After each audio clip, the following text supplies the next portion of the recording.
Would you assess the situation at the border right now as a crisis? We need immigration reform, and the border needs to be fixed, and we absolutely must secure the border. It is the right thing to do, and the only way to truly reform immigration is to secure the border. Is it a crisis? It is imperative. I mean, it's unfair to all of us, and that the border is not secure, and it's unfortunate that we see migrants and immigrants used as pawns.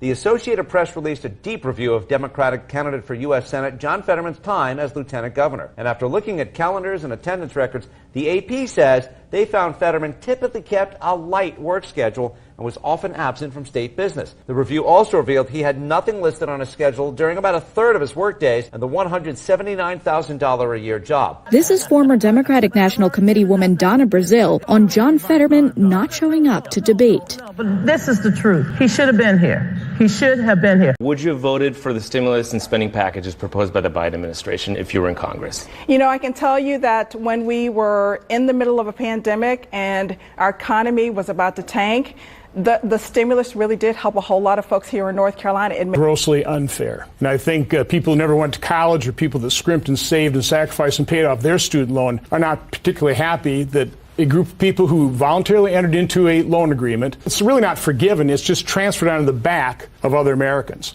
President Biden called tonight and said he wanted to come campaign for you next week. Would you stand on stage with him? President Biden is certainly welcome to be here. He is our president, and he should know what's happening here in North Carolina. We want him to know and meet folks and hear from folks here in the state. But would you want to be with him for that visit?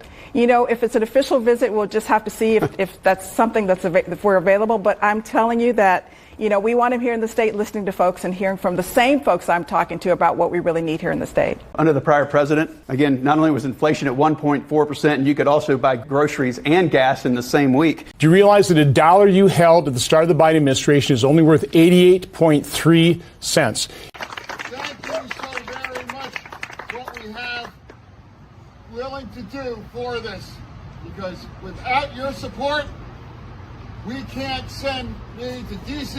to be the kind of partner that I know you all love as Bob Casey.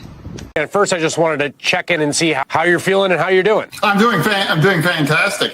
And it's not about kicking balls in the authority or anything. It has not been getting out because people have spent so much time saying defund is wrong. But they'll say this to me: Corey, just say reallocate. Corey, just say move. Corey, just say, divest. Well, it's the same thing. The sensible judgment was that we've got an inflation problem. Core inflation figures look artificially good. They're better than median inflation. And yet core inflation ran at a 7% rate last month.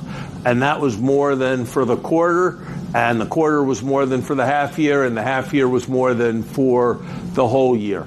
So we're not in a controlled place with respect to inflation. Look, we made a mistake by canceling the Keystone Pipeline. We made a mistake by slowing down all kinds of permitting activity. We made a mistake by being hostile as a country to natural gas. The other thing we shouldn't be doing is letting loose 87,000 IRS agents on middle-class families, because that's what's going to happen. Lieutenant Governor Barnes supports that. In order to have immigration reform, we have to first secure the border. And we, by and large, had it secured under the previous administration. We'd stopped the flow of unaccompanied children and family units exploiting our asylum laws. We'd actually even cut in half adult immigration until President Biden took office, and then the border was opened up. We are dealing with about 7,000 people per day being encountered, processed, and dispersed throughout America. It's about 3 million people.